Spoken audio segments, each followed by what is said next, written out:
안녕하세요, 여러분. 어렵고 딱딱한 지식을 쉽고 재미있고 편하게 풀어드리는 지식 퀸입니다. 오늘 지식 퀸이 다룰 내용은 바로 2015년 이후에 세계 에너지 시장의 판도를 뒤바꾸고 있는 셰일가스 혁명에 대해서 다루어 보고자 합니다. 셰일가스란 도대체 무엇인가? 셰일가스라는 것은 퇴적암의 셰일이 형성하는 지층에 포함되어 있는 그 셰일층에서 뽑아낸 천연가스를 셰일가스라고 하고요. 셰일층에서 뽑아낸 석유를 셰일 오일이라고 합니다. 어디에 많이 매장되어 있는가? 미국이나 캐나다, 멕시코 등 북아메리카와 남아메리카, 호주, 중국, 터키, 카자흐스탄, 나이지리아 이런 나라들에 주로 매장이 되어 있고요.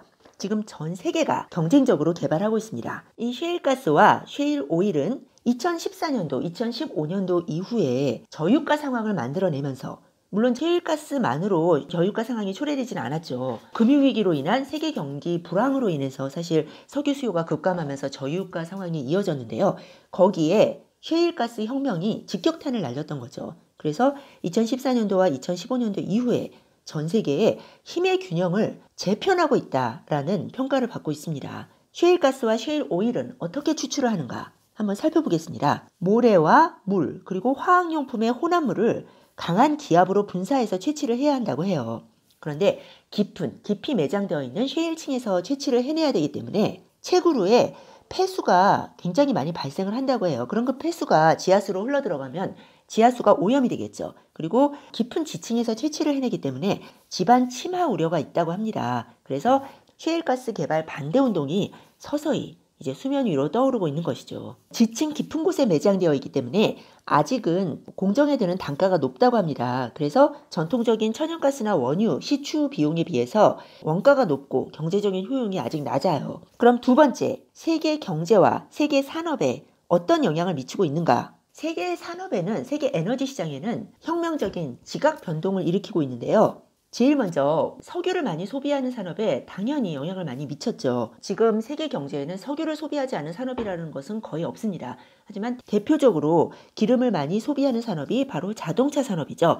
셰일가스 혁명 이전에는 고유가의 영향으로 연비가 좋고 실용적인 어떤 작은 차량이나 중소형 차량이나 하이브리드, 대체 에너지 차량이 각광을 받았죠. 그래서 몇 년 전만 해도 정말 전 세계 자동차 시장의 판도가 완전히 하이브리드 쪽으로 바뀌는 것이 아니냐라는 인상까지 줄 정도였는데요. 셰일가스 혁명으로 유가가 폭락하면서 SUV처럼 연비가 떨어지는 차종들도 다시 인기를 얻기 시작을 한 거죠. 친환경 차량, 전기차나 수소차의 개발이 조금 위축되는 그런 측면이 있었습니다. 두 번째로 유가가 결정적인 영향을 미치는 그런 산업이 바로 조선업인데요. 정확히는 조선업 중에서도 해양 플랜트 산업의 쇠퇴에 결정적인 영향을 미쳤습니다. 과거에 원가가 비싼 해양 석유 시추 그리고 발굴 수요가 높았던 이유가 고유가 상황이었기 때문이었었죠. 그런데 셰일가스 혁명으로 유가가 폭락하면서 더 이상 그렇게 돈이 많이 드는 깊은 심해에서 석유를 시추할 필요가 없어졌던 것이죠. 현재는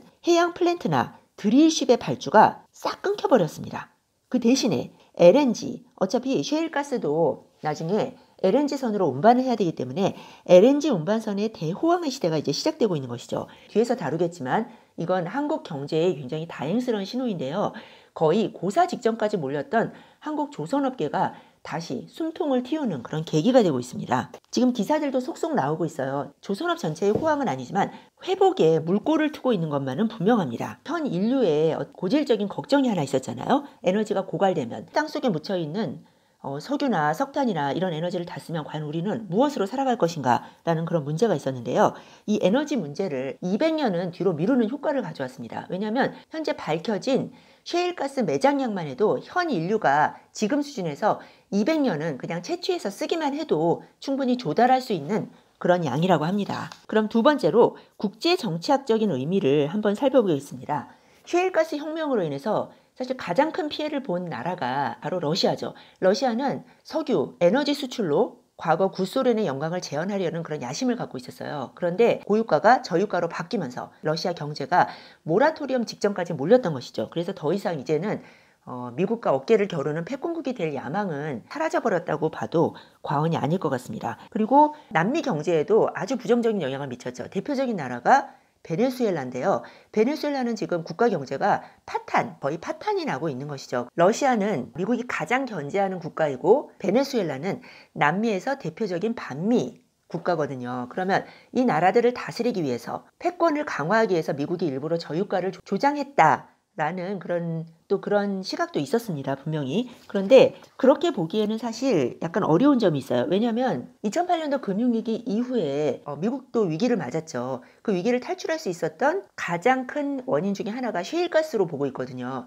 그럼 미국이 셰일가스가 옛날부터 있었지만 그 셰일가스를 경제적으로 채취하는 그런 기술이 발달하면서 채취 원가가 낮아지면서 드디어 세계 에너지 시장에 힘을 발휘할 수 있는 수준까지 된 거예요. 그렇지만 미국이 셰일가스 혁명으로 미국 경제가 살아났고 러시아나 베네수엘라 같은 국가들을 다스릴 수 있게 된 것은 다행이지만 저유가로 인해서 또 손해를 보는 나라들이 있어요. 중동에서 미국의 가장 친미 국가인 사우디아라비아가 경제가 타격을 받고 전통적인 자원 강국인 캐나다도 미국의 우방인 캐나다도 타격을 받았거든요. 그러니까 이 저유가 상황을 미국이 어떤 큰 그림을 가지고 조장했다기보다는 경제 위기를 탈출하는 과정에서 극복하는 과정에서 셰일가스 혁명이 시작된 거고 그로 인해서 미국 입장에서는 반가운 반대급부가 생겨났던 건데 그것을 용인하고 방조했다 정도로 보면 될 것 같습니다. 그런데 셰일가스가 현재 석유를 대체해서 제1의 에너지원으로 자리 잡기에는 문제점이 좀 있는데요. 가장 큰 문제 중에 하나가 바로 환경 문제입니다. 환경에 미치는 부정적인 영향이 크기 때문에 원유를 완전히 대체할 정도까지 생산량이 늘어날 것인가라고 보기에는 좀 어려운 점이 있는 것이죠. 하지만 지금 현재 미국 대통령이 트럼프 대통령이잖아요. 근데 그 트럼프가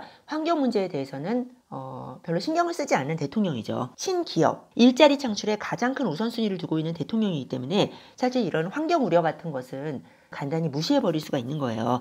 그런데 지금 현재는 무시할 수 있지만 또 계속 그렇게 할 수 있느냐? 이거는 의문이라는 거죠. 그래서 전문가들의 의견은 셰일가스와 기존 원유와 에너지 시장을 양분하면서 그냥 이대로 가지 않을까. 그러면서 또 한편으로는 대체 에너지 개발도 나름 환경 문제가 있으니까 같이 진행되는 그런 공동체제가 되지 않을까라고 전망하고 있습니다. 그래서 앞으로의 유가나 앞으로의 에너지 가격은 전 세계 경제 상태에 따른 호황 내지 불황에 따른 석유 수요, 석유 수급에 달려있다고 보는 것이 정확할 것 같습니다. 여기서 또 중요한 것이 중국의 셰일가스 현황입니다. 중국의 매장량을 한번 보시죠. 여기 표를 보시면 중국이 압도적으로 세계 매장량 1위입니다. 중국의 매장량은 미국의 1.5배에서 3배에 달한다고 추정이 됩니다. 문제는 셰일이 매장되어 있는 지역이 내몽고라던가 아니면 서부라던가 조금 오지에 있어요. 그 오지가 아주 물이 부족한 곳이기 때문에 셰일가스를 채취하려면 사실 물이 많이 필요한데 물 부족 지역에 있다는 것이죠. 그렇다고 중국 자체가 물이 많은 나라냐?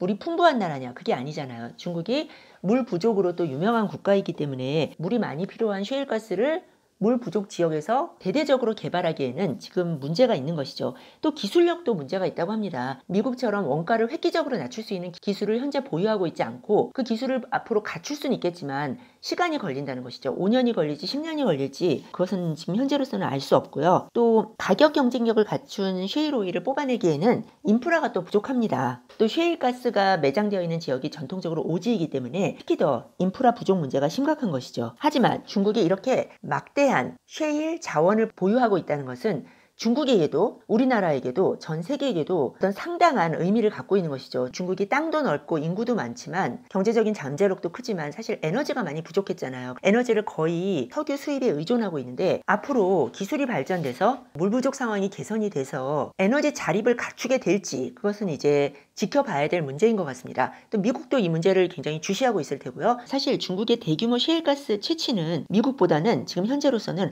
한국에 더 발등에 불이 되고 있는 것이죠. 왜냐하면 우리나라가 석유 가공 산업, 정유 산업이 우리나라의 정유 산업이 굉장히 큰 규모입니다. 그런데 과거에는 중국이 석유 가공품의 정유 수요를 감당하지 못해서 한국에서 정유를 많이 수입을 했었거든요. 그래서 우리나라 정유 산업이 중국에 석유 가공품을 수출해서 쏠쏠이 재미를 봤었는데 2010년대 들어서 중국 측이 이제 자체적인 석유 플랜트를 갖춘 거예요. 그리고 셰일가스 오일도 자체 가공을 하는 거죠. 물론 원가는 아직 높지만 그래서 더 이상 한국에서 가공품을 수입할 필요가 없어지기 때문에 한국 정유 산업에 악영향을 미쳤습니다. 또 셰일가스 혁명이 시작되면서 우리나라의 유조선 수요나 시추선과 같은 해양 플랜트 수요가 급감을 했죠. 그래서 우리나라 조선업계를 거의 고사 직전까지 몰고 갔단 말이에요. 네, 드디어 이제 중요한 한국 경제에 미칠 영향, 한국 조선업에 미치는 영향을 본격적으로 살펴보겠습니다.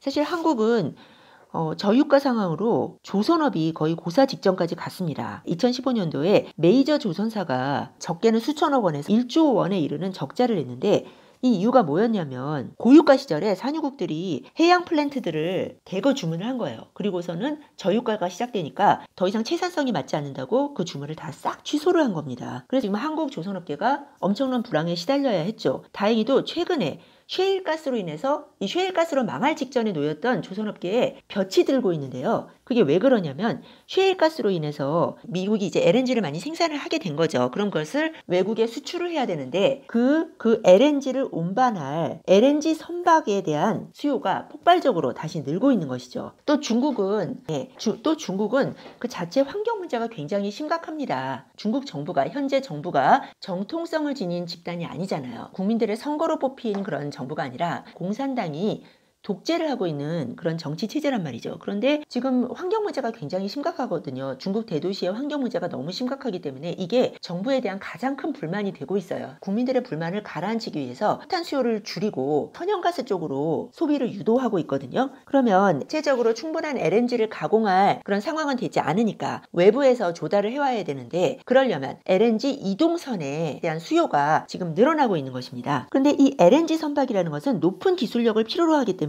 아무 국가나 만들어낼 수가 없어요. 이 LNG 선박을 만들어낼 수 있는 기술력을 갖추고 있는 나라가 우리나라, 그리고 일본, 그리고 중국 이 정도인데요. 중국은 과거에 LNG 선박을 만들었었는데 급조해서 좀 부실하게 만들었기 때문에 문제를 일으킨 적이 있어요. 중국 정부가 적극적으로 지원을 해서 만든 후동중화조선사라는 그런 회사가 있었는데요. LNG 선박을 발주한 경험이 있는 거예요. 그런데 이 LNG선이 발주받고 운행을 하면서 불과 2년 만에 폐선을 하게 된 거죠. 이제 전 세계에서 이제 교훈을 얻게 된 거죠. 일본의 주력은 원통형 구조인 LNG선인데 이걸 이제 오스형 LNG선이라고 합니다. 그런데 이 오스형 LNG선은 지금 현재 시장에서 약간 퇴출되고 있는 분위기거든요. 한국이 주력으로 만들고 있는 오각형 구조인 멤브레인형 LNG선이 시장의 주력이 되고 있는 거예요. 한국의 LNG 산업은 거의 전 세계에 독보적인 기술을 갖고 있고 또 시장 점유율도 큽니다.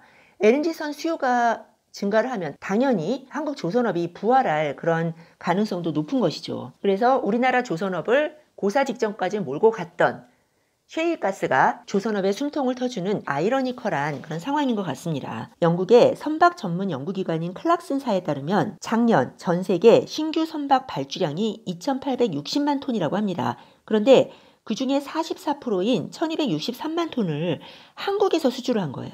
그러면서 작년에 7년 만에 다시 세계 1위를 탈환한 거죠. 그 뉴스가 올해 초에 막 나왔었어요. 수주량 순위를 보게 되면 한국이 44%, 그 다음에 중국이 32%, 일본이 14% 순이었는데요. 세계 선박 수주량 면에서 2011년경에 우리나라가 1등을 했었어요. 그런데 지난 7년 동안 중국에게 그 주도권을 뺏긴 거죠. 6년 연속 중국이 계속 눌려서 세계 2위였거든요. 그런데 이제 작년에 다시 1위를 탈환했다라는 이런 의미가 있는 것이죠. 그렇다고 세계 조선업이 지금 다시 호황을 맞고 있는 건 아니에요. 발주량이 전성기 때 한 절반 정도밖에 되지 않는다고 합니다. 그런데 LNG선에 있어서는 세계 LNG선 발주량이 62척이었다고 해요. 작년에 53척을 수주한 거예요. 그러니까 거의 한국이 싹쓸이를 했다고 볼 수 있는 것이죠. 전 세계 LNG선의 대부분은 우리나라 조선업체들에게 일감이 돌아가고 있습니다. 하지만 안심할 수 없는 것이요. 이 LNG선 수주가 늘어난다고 해도 과거 수준하고 비교를 하면 절반 수준밖에 되지 않는다고 합니다. 지금 현재 한국 수주량이 금액이 160억 달러 수준인데요. 2014년에는 300억 달러 수준이었다고 합니다. 14년부터 시작한 저유가가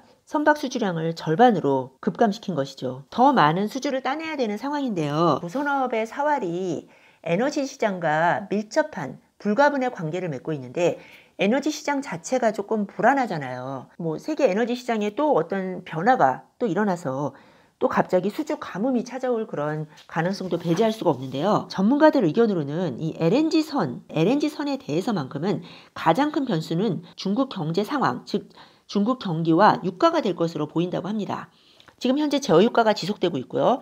한동안은 계속 그렇게 될 것 같고 고유가로 돌아설 그런 요인도 별로 없잖아요. 유가의 어떤 대항마인 셰일가스가 저렇게 많이 생산되고 있고 언제든지 2, 3개월 만에 또 생산량을 늘릴 수 있기 때문에 중동 국가에서도 담합으로 유가를 또 대폭적으로 올려도 그게 먹힐 가능성이 없습니다. 그리고 세계 경제도 이제 또 미국이 호황이기 때문에 아직 전 세계가 본격적인 호황을 달린다고 볼 수는 없지만 그렇게 전환될 가능성이 있고요. 그러니까 LNG에 대한 수요가 늘어날 가능성이 분명히 있는 것이죠. 그래서 뭐 길게는 모르겠지만 근본적으로는 LNG 수요와 공급이 향후에도 지속적으로 더 증가하는 것으로 보는 것이 더 지배적인 의견인 것 같습니다. 네, 지금까지 셰일가스 혁명, 그리고 그 셰일가스 혁명이 세계 경제, 한국 경제, 특히 한국 주산업에 미치는 영향에 대해서 정리해서 말씀드렸습니다. 지금까지 들으신 내용이 도움이 되셨다면 좋아요 버튼, 구독 버튼 꼭 눌러주세요. 지식퀴는 더 나은 정보로, 더 유용한 정보로, 여러분들에게 더 유용한 정보로 다음에 찾아뵙겠습니다. 네, 감사합니다.